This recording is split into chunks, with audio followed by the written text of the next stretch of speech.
Hello, and Happy New Year. I'm Beth Brown Limmer, the president of Vermont Covered Bridge Society, and welcome to our second edition of our podcast video series that we are recording at the Okemo Valley TV studio in Ludlow, Vermont. Last time we were here in November, we recorded a podcast video entitled Discovering Vermont Covered Bridge Society, which reviewed the history and the structure of our nonprofit organization. Scott Scribner, our membership chairperson, outlined how to join the Vermont Covered Bridge Society and the benefits thereof. And Mark Maddox was here and talked about his roles as secretary, newsletter editor, and a member of our Speakers Bureau. This is available at Okemo Valley TV on their app and on their YouTube channel.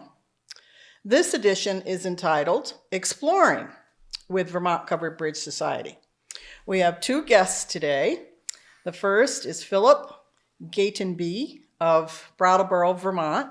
He's a member of the Vermont Covered Bridge Society and has undertaken a project which will take him and his viewers to all 100 covered bridges in Vermont eventually. Welcome. Thank you. Please tell the viewers what you are doing in your project. The first thing to tell is obviously I'm not a native Vermonter. You can tell that by the accent. I've been living in America for 13 years now, and I moved to Vermont in July. And after a couple of days, we were sort of driving down the road, and I was like, "Whoa, what's that?" And I was told it was a covered bridge, and I thought, okay, and off we went. And then I kept passing it. And then another day we were driving down Route 30 and we came across another covered bridge. And it was a different colour, it was a different length, different size, different shape. And I got home and, a couple of hours later, I just started thinking, and I just started Googling and looking, and I, discovered there was 100 of these bridges. And I don't know, it just piqued my interest, and I just started looking on YouTube channels of different folk going to different bridges, and just became interested over a couple of days and a couple of weeks. And I don't know if you've ever been on a guided tour of a castle or somewhere like that, and there's always the one annoying person that you say, "Will you stop asking questions?" Yeah, well, that's me. And I was watching all these videos, and I realised that there was, some people, there was one guy who cycled to every bridge, and there was somebody on a motorbike who went to all the bridges. And some people were just driving through the bridges. But I was like, stop, I want to know, how long has it been built? How long has it been there? And all the information about it. And I sort of noticed that there was nothing, nobody had done every single bridge and actually discussed in detail about the bridge. And also the water course that goes under it. Mm-hmm. And popped up in my brain, well, if nobody's going to do it, or nobody has done it, well, then why don't you run with it? And I discovered when I was researching a lot of the bridges, is that the Vermont Covered Bridge Society's website kept coming up. And it was just like everything was there in front of me. I was just looking at every single bridge, all the information that I needed, and made me think, okay, well, I need to join this Vermont Covered Bridge Society, and that's when I got in touch. And the first thing I did is, because I visualised because I wanted to promote the Covered Bridge Society as well as use all their information that somebody had gladly made for me. It was only fair to give something back. I've been to 15 bridges. Mm-hmm. I've covered all of Bennington County. I've been to 13. I'm doing 2 more this weekend, and then that takes me to 15, and I'll have covered Windham County. Mm-hmm.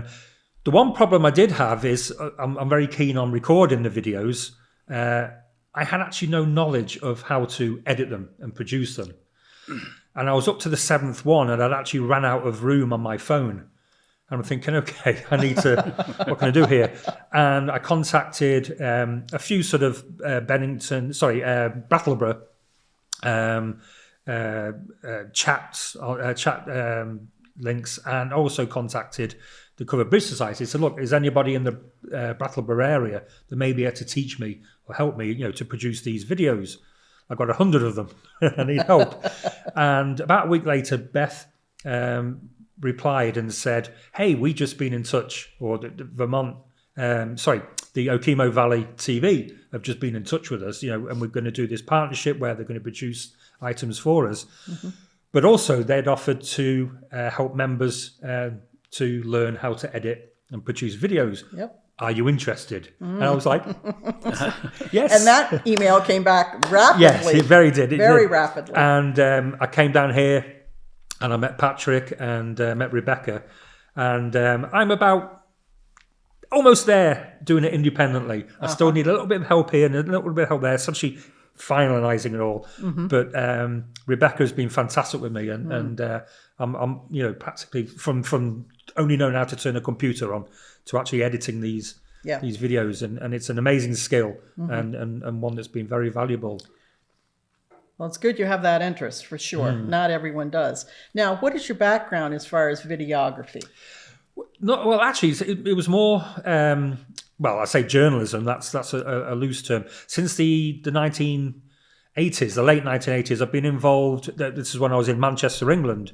It was more non-mainstream journalism. It was actually putting our own magazines together, and that was involved in, I call it football. I'll translate it to soccer for the purpose of this podcast.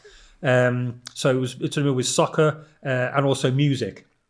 And with various different magazines, but we was just, in some cases it was typing, photocopying and selling it outside a soccer stadium, so because obviously there wasn't video back then, and obviously technology has moved on, and I watch a few videos myself on YouTube, and inspired by a number of them, and I'm thinking, I can do this, and when it all came together, it was like, this is my YouTube channel, So I've always been involved in media, self-promotion, because if you think there's a market out there, then do it yourself. Don't wait for the mainstream, because they won't come along.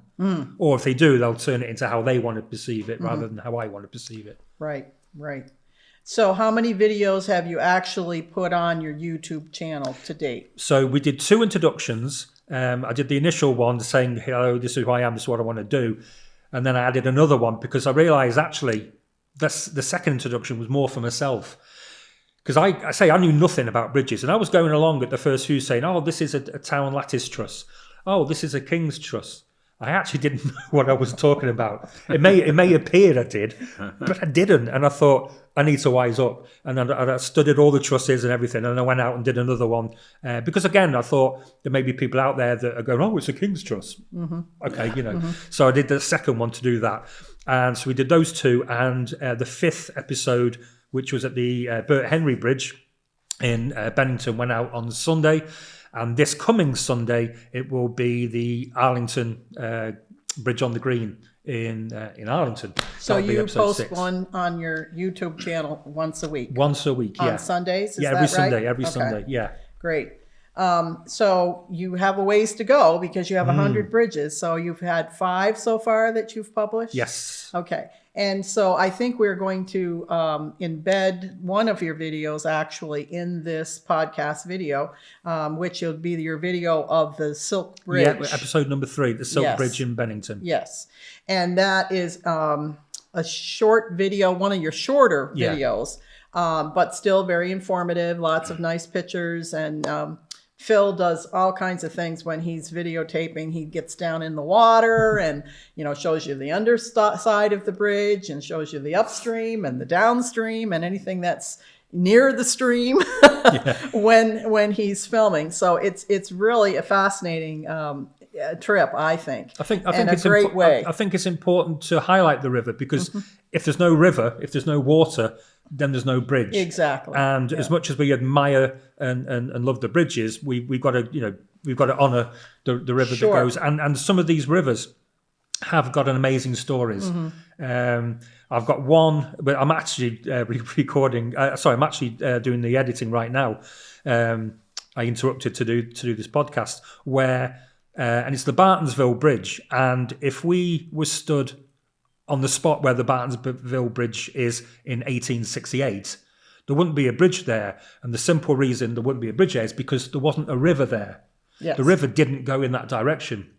And I'm not going to spoil it, but the river does now go that way, and there's a bridge. So, and it's finding this stuff out. That just amazing that you think there's this huge river that just didn't exist in that form 150 years ago. Nice teaser, Phill. Nice teaser.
My name's Phill and welcome to another Vermont's 100 Bridges video. Here we are now, we're in Bennington, which is in Bennington County, and we're at the Silk Road Bridge.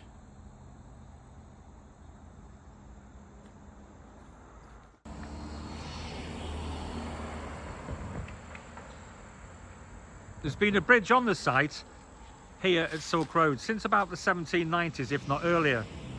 Over the years, the bridge has been called Locust Grove Bridge and also the Robinson's Bridge. It's got its current name, which is the Silk Road Bridge. I actually thought because maybe the silk industry, there would have been a silk mill down here. Because actually the Silk family were a prominent family that lived in the area just not far from the bridge, hence the name Silk Bridge. It's been extensively repaired over the years. I need to get out of the way because there's a car coming. This is quite a busy bridge. We've only been here a few minutes and lots of traffic coming over it.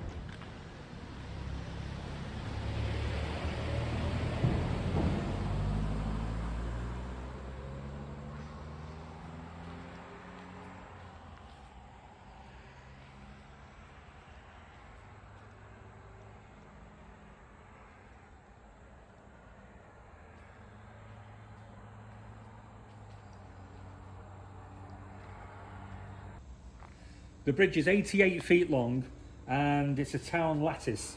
It's 19 feet wide. There's a 15-foot span for the road. And it was actually restored in the 1970s. Extensive repairs were made to the bridge in 1952. Then around 1985 they had a new floor. Nail laminated 2x8 inch planks were installed. It was restored in 1991 by Gilbert Newbury, the cost of $100,000, replacing some roof boards, installing new cedar shingles on the roof and replace previous wood shingles and repairing the truss lattice members and the cords. Additional repairs were made in 1993 to the roof members. New guardrails were installed at the portals and new signage at the cost of $16,000. Concrete forms one abutment and the other abutment is dry stone capped with concrete. So there are 3 bridges in the town of Bennington and 5 in the entire county, and this is the oldest in the county of Bennington.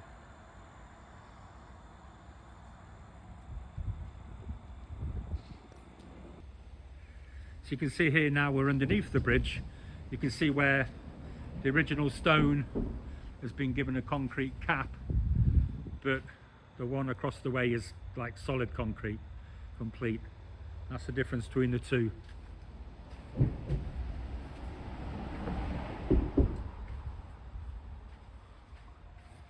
Obviously underneath the bridge.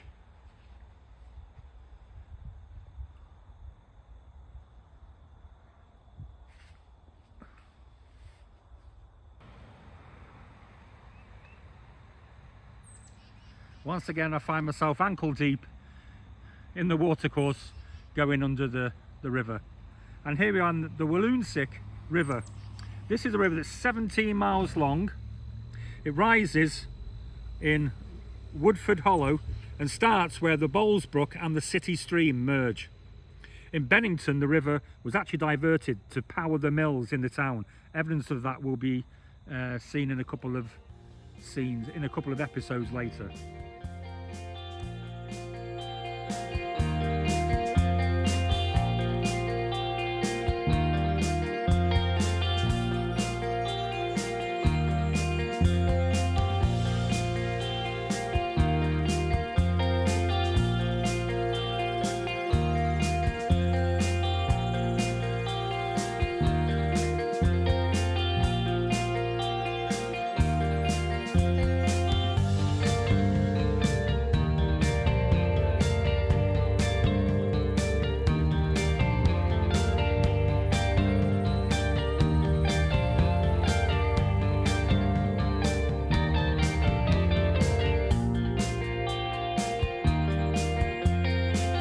So now you join me downstream from the bridge, and again obviously still on the Walloonsick River, and this river carries on flowing for another 7 miles where it joins up with the Hoosick River. So it's a tributary of the Hoosick River, which in turn is a tributary of the one and only Hudson River, and it's 7 miles from here to New York, and it's 13 miles until the river actually joins with the Hoosick, and it's a further 19 miles to the Hudson River.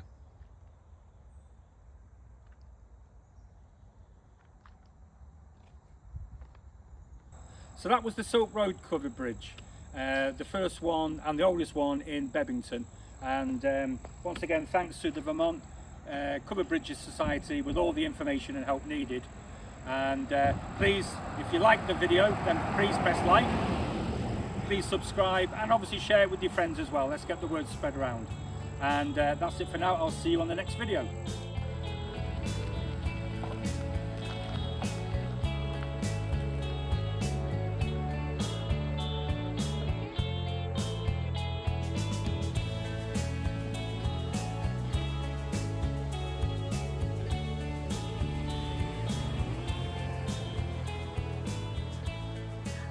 Okay, so when do you anticipate that you're going to be done with your video series? Well, I mean, I've done the easy part in that I live in Brattleboro, so this weekend I'll have wrapped up all of Windham County, and I did all of the 5 Bennington County bridges in one day. They were like that was an hour there and back to Brattleboro. Now I'm going to have them start going a little bit further. Exactly. And obviously, as near as I get to Canada, it's probably going to be an overnight job. And I'm going to have to probably do at least 6 or 7 a day. And obviously I can do that in the summer because I've got more daylight. I'm hoping to wrap the actual filming up so August, September. I see. But then I've still got to then spend time edit them and get them on the YouTube at 1 per week. Yeah, so it's going to be for a 2-year series. Exactly. 2-year series. And of course, there may be specials. For example, if something happens, and I hope it doesn't, to one of the bridges, I may just have to drive up there and do a special. I believe there's a museum in Bennington as well. I keep hearing about, and I know I'm going to have to do. That absolutely is a very good segue to bring our second guest in. There. Our second guest is Don Trachte from Bennington, and Don is the curator, creator, and carpenter of an exhibit that is down there in Bennington at the Monument Arts and Cultural Center, and it's a covered bridge exhibit. It's open to the public, and Don is here to tell us all about it. Don. Thank you very much. In fact, Phil, you just kind of piqued my interest because we all have a different experience in covered bridges. Yes. And I've been thinking about that I happen to grow up in the West Arlington Covered Bridge, under the bridge. I learned to swim, I learned to fish, I learned to do, we made rafts, we did all these things. And I think everyone has that personal experience to a bridge. Maybe even kissing, who knows, all kinds of crazy things. Let me tell you what's happened. I live in Bennington, in fact, right across from the Bennington Monument. And less than a mile from the monument, my house, is this wonderful center. And it was built more than 30 years ago by a wealthy person. And I'd like to give your listeners the directions to get there. Yes. Which is, it's called the Monument Arts and Cultural Center. It's at 44 Gypsy Lane, Bennington, Vermont, 05201. And the address is monumentcentervt.org. monumentcentervt.org. And our phone is 802-318-4444. And our winter hours, by the way, are from Saturdays and Sundays, noon to 4. But I just wanted to plug that for everyone. Okay, what about the center that we are? And just if you bear with me, I'll tell you a little about the center. It's this magnificent space. We have a 300-seat theater, plus we have 4 very large areas for paintings and galleries. And just to give you an example, we have coming up in our theater in the next couple months, I Love You, You're Perfect, Now Change. That's our first theater coming up in February. And then we're bringing South Pacific. That'll be in March through early April. And then the Jersey Boys, the end of June through July. So anyway, that's what's going on in that half of the building. We also have a lobby, large lobby for showing various paintings and so forth. And we also have a gift store. And I did bring a couple of examples of covered bridges, and it's wonderful because people have gobbled these up for Christmas and their little hanging gifts and that sort of thing, plus books and other artifacts and so forth. In other galleries, we've had we feature our number 1, 2 galleries, and they're quite large. They're 200 feet by 200 feet, and plus we have partitions in the middle. We've recently featured the Jefferson Group, Jeffersonville Rendezvous, and these are Vermont artists who have participated in all kinds of things. It's just wonderful art. I mean, you just want to take it all home. And that's what's been going on. And we change that out every 3 months. Now, I want to tell you a little about how I got there. In gallery number 3, we have featured a thing called the Norman Rockwell Mystery. And actually, it's about my dad, who copied a Norman Rockwell painting and a replica, but he hid the original behind a secret wall in his studio for 30 years, and we never knew it. Wow. And so that became the mystery story, and that's what's featured in gallery number 3 at this place. Well, we were full of pep and energy curating this thing, and but we felt very good about it. As I sat there after this gallery was completed, after this mystery story had been presented, next to us in the 4th gallery, it was just a jumbled mess. It was just a stack of all kinds of chairs and books and tapes and whatever, and you couldn't even walk through it. And I kept sitting there thinking, we've got to do something with this. It was all featured covered bridge memorabilia from the old Covered Bridge Museum. Well, with that, sometimes you start a project and you regret it, and I began to regret it immediately. Not really. Actually, when we got into it, the first thing I thought about is we've got to have some color in our gallery. We've got to bring some spark to it, because the old gallery, the old museum, featured a lot of the mechanical structures and beams and that sort of thing, which are very interesting. But in this gallery, we wanted to have a combination of both color and the structure. We call this Portals to the Past. And it's actually, Phill, we're featuring on our Portals to the Past, the Chesterfield Covered Bridge. Right. And it's one of my favorite paintings.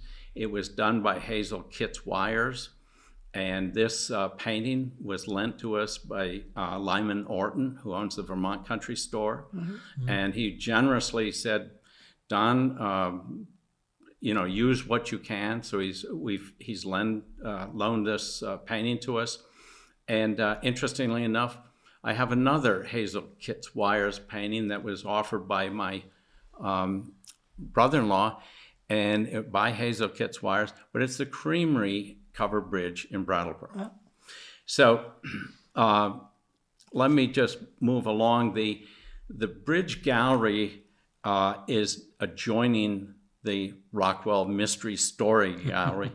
And so we made a mock little covered bridge, and that as you enter into that gallery. We've featured the anatomy of a covered bridge.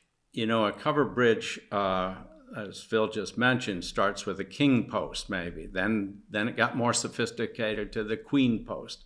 And then you have the town truss, and then so on, and then the burr truss. Mm-hmm. And really it boils down to about 6 different truss types that probably cover 95% of all the covered bridges. And so we feature these mechanical differences and so forth. We also have a section showing the actual drills and equipment that you would use to actually make a bridge. Mm-hmm. And so in the center gallery of our exhibit, we have imagined 20 paintings that have been done by local artists, not only the paintings that Lyman Orton had offered us, but we have a lot of local artists, and it's really fascinating. In addition, we have models, and we brought a model here today to view similar to that. And some of these are very large models, and some are more exact to the original style and so forth. And in the back, we also have photographs. If you imagine, this is like uncovering Tutankhamun's tomb.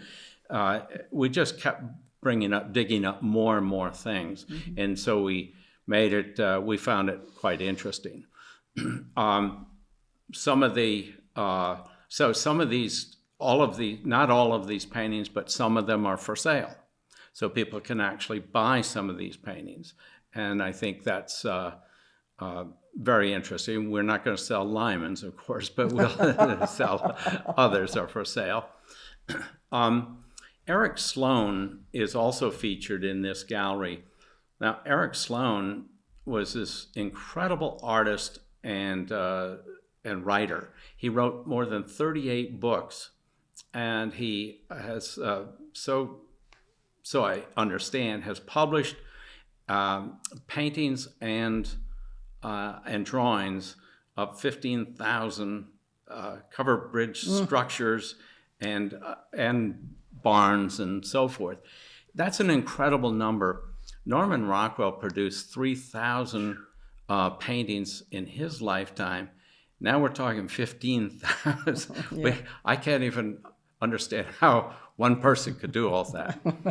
But so it makes it fascinating. You can spend lots of time just working and discovering all these little things in this museum gallery. Mm-hmm. And as I said, the pictures that we discovered, we could only put up just a certain small portion of the pictures because we have tons of them.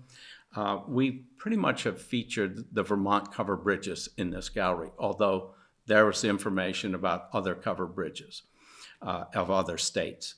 And then the one thing in our little gallery, which I love, and I always like to observe what people are looking at and what their interests are. Well, we have a lighted map and on Vermont, and this lighted map features about 100 covered bridges. We also have some orange dots, which feature up to, and I've heard, as many as 800 covered bridges in Vermont. And I don't think that's all at one time, but it was, but it's over the years. Now, what's very interesting is that in 1927, this massive flood wiped out 200 covered bridges in Vermont in one day. I think that's extraordinary, and I think that's it's an amazing thing. The loss of covered bridges really all over, but in Vermont, of course, flood damage from rivers, swollen rivers, and so forth. But in addition, you have arson, you have kids starting fires, and so forth. And I think that, interestingly enough, in some cases, it's our traffic. The covered bridge was that main thoroughfare to wherever it was going to go, and they can't really handle today's modern traffic. And so in many cases, town managers will want to abandon the bridge. And then it doesn't make sense just to build another bridge next to it. So these are all fun things that you can learn from this exhibit, and we hope everyone comes down to do so. It is a fascinating exhibit. My husband and I went down in December, I believe the 13th of December, and looked it over. And the size of the models that you have was one of the things that we thought was really remarkable. Because, I mean, some of them are really big. I mean, you could see that they span the petitions in your exhibit there. And then, of course, the ones that depict the different truss types that we have in Vermont. And that's just, as you say, covers a big percentage of the truss types that we have in Vermont. But it's not all of them. Vermont has a lot of truss types, several that are very unique to the bridge. And I'm thinking in particular, the Thetford Bridge, the Sayers Covered Bridge up there is a unique. There's a Pratt Truss, which is the one that's in Lincoln, at Lincoln Corners and West Woodstock. And so when we went to, and my husband and I have seen all 100 covered bridges in Vermont in 2022. And when we went to Montgomery, there's 5 covered bridges in Montgomery, all built by the same Jewett brothers. There was a big family of boys up there, and a number of them were involved in making covered bridges. But they're all the town lattice design, which is this design here in this little model. And so we ran on to someone who was looking at covered bridges, as you often do, and we've met people from all over the world, because the Vermont covered bridges, and any covered bridge for any state, is like a magnet for tourists. And they want to see as many as they can. And so we met a couple in Montgomery, and they said, oh, this is the same truss type as the last bridges we've seen. And I said, well, unfortunately, in Montgomery, all the bridges are lattice truss, all built by the same family, and educated them a little bit on that. And but I said, you can go to the next town, and there'll be a different type. There'll be a queen post or a king post or a burr arch. So that's what the variety and the adventure about seeing covered bridges in Vermont. And when your video series comes out and people can watch them back to back to back to back to back, they'll see that variety. And that's a wonderful thing. But the other thing that we thought was great about the Monument Center for Arts and Culture and Arts. Center for Culture and Arts. Culture and Arts. And Culture. I wanted to make sure I got it the right way there. Was the tools that you have, that tool exhibit. And those were the tools that they used, And so, everything was hand hewn, sawed with a buck saw, to look at the trunnels, which are the oak tree nails that they held the lattice structures together. So these are depicted here in this model with these little pegs here. But they're actually, about this big around, and they're made of solid white oak, which is the hardest wood that there is that's available. So anyway, we thought that was just a great, and of course the map. The map also fascinated us, and you could spend a number of hours in there just reading and looking at all the different stuff that you have in that exhibit for sure. It's a wonderful resource. So now our viewers and our listeners have two ways that they can explore Vermont Covered Bridges, one online and one in person. And the connection, of course, between the Silk Road video that we're going to show of Phil's work, and it's only 5 minutes from the Monument Center for Culture and Arts. So when you're down in Bennington seeing the 3 covered bridges that are right there in North Bennington, you skip over and spend some time at the exhibit and seeing whatever else they have, and maybe even buying something from the gift shop or one of your fantastic paintings. Are you going to show the painting that you brought, which is not for sale? That's right. Let me get it.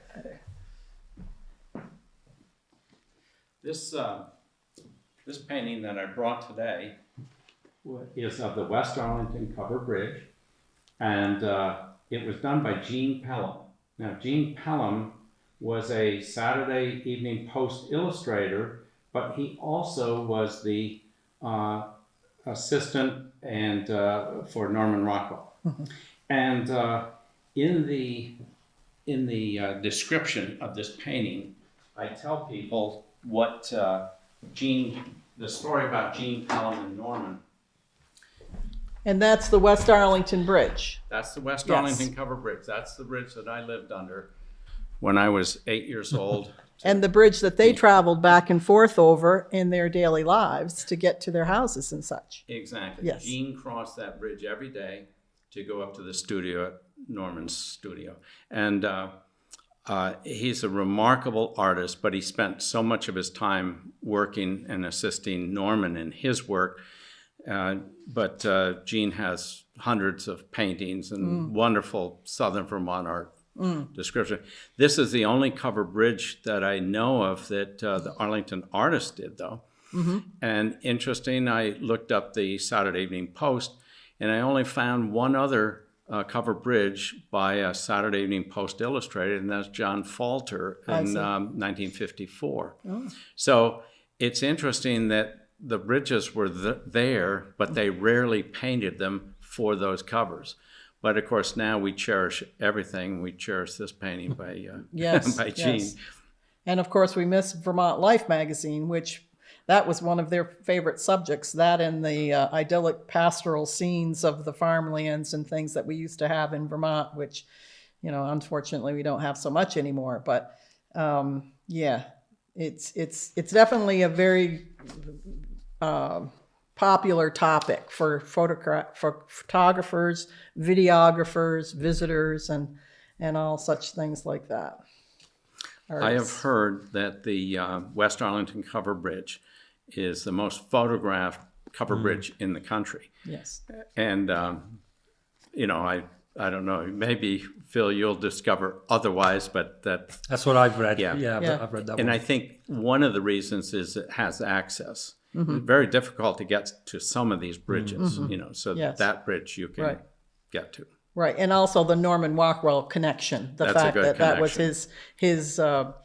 his neighborhood. In fact, with the Vermont Covered Bridge Society, one of the benefits of being a member is we have 2 member meetings per year, one in the spring and one in the fall. So it's usually early June and late September.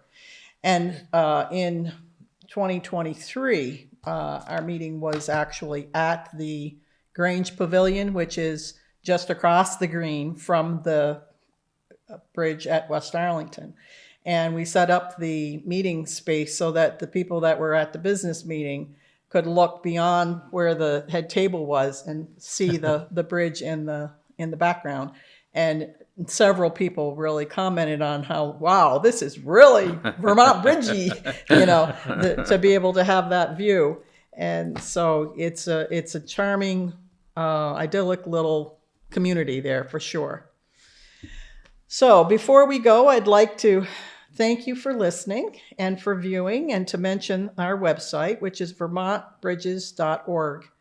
And we'd love to have you go there and explore as well, to find out about the covered bridges in Vermont, the ones closest to you, the ones far away, the ones you want to go see, the ones you've seen, to join our membership and to browse in our online store. And so in our online store, we have a video, a DVD, which is New England Covered Bridges. It's 25 bridges that they talk about on this. There's a lot of Vermont bridges on here, but it's not exclusively Vermont. And then in the gift shop down in Bennington at the Monument Center is another DVD that you can buy, which is the Covered Bridges of Vermont. And both of these are really nice resources, very nice gifts. A lot of people have DVD players still, believe it or not. And, you know, it's a nice gift for sure. So with that, I guess we'll sign off for this time. And thank you once again, Thank you for Don inviting me. Thank you. and Phill. And we'll see you all next time on our third podcast video, which we hope to record and have out to you folks sometime in March of 2025. So thank you.